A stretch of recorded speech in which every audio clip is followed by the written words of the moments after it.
بنائے گا اس سے؟ شراب بنائے گا انگور سے. احتیاط کا تقاضا ہے اس کو نہ بیچا جائے.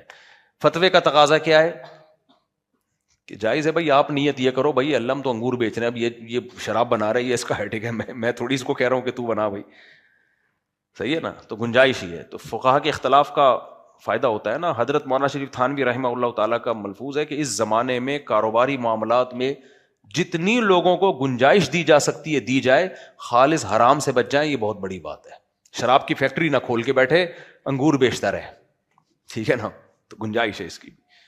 خالص حرام سے بچ جاؤ کاروباری معاملات میں اتنا بھی, کیونکہ لوگوں کے رزق کے دروازے جب بند ہوتے ہیں اور جب فاقہ آتا ہے نا گھر میں تو وہ اسلام سے بھی جاتا ہے.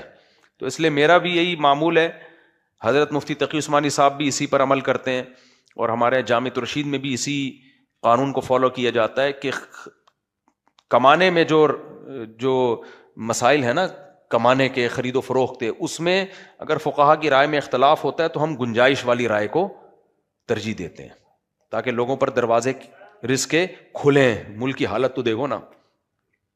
چلیں, صاحب ایک سوال ہے کہ اپنی زمین کو ہاں قومی بچت والوں کو دینا, نہیں قومی بچت والوں, اچھا زمین قومی بچت والوں کو دینا, کیا کریں گے وہ وہاں پہ؟ وہ اپنی تعمیر کریں گے عمارت کی, اور وہاں پہ اپنا جو بھی کاروبار. وہ بھی یہی مسئلہ ہے کہ زمین کسی کو بھی کرائے پہ دی جا سکتی ہے تعمیر کے لیے.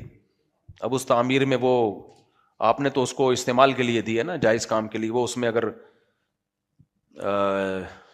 کچھ بھی کر لے تو وہ اس کا ہیڈک ہے.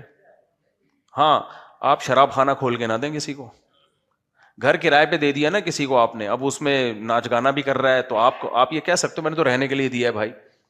تو زمین کسی کو بھی کسی کام کے لیے دی جا سکتی ہے, اس پہ اگر اس نے, وہی بات ہے کہ تقوی کا تقاضا ہے کہ نہ دیا جائے, فتوے کے میں گنجائش ہے.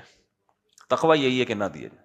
میرا خیال ہے نہ دیں, کیونکہ اس میں وہ بہت طویل عرصے تک کے لیے وہ گناہ ہی میں یوز ہوگی, اور ضرورت بھی نہیں ہے نا, ضرورت بھی نہیں ہے نا. 20 لوگ رینٹ پہ لے لیں گے جگہ,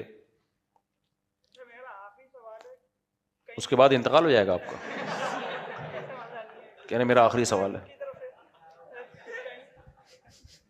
جی. اصل میں میرے والد کی ممانی کا انتقال ہوا, وہاں پہ ان کے بچوں نے زبردستی کھانے بٹھایا. میں نے کہا میرا دل مطمئن نہیں ہوتا. زبردستی کھانے بٹھایا, کھانے پہ بٹھایا؟ ہاں. میں نے کہا دل مطمئن نہیں ہوتا. میں نے کہا سوال کروں کہ یہ جائز ہے یا کیا معاملہ ہے یہ؟ ممانی کا انتقال ہوا تو ان کے بچوں نے زبردستی آپ کو کھانے پہ بٹھایا, اب تو کھا لیا نا. 3 نوالے پہ فوراً اٹھ گیا تھا.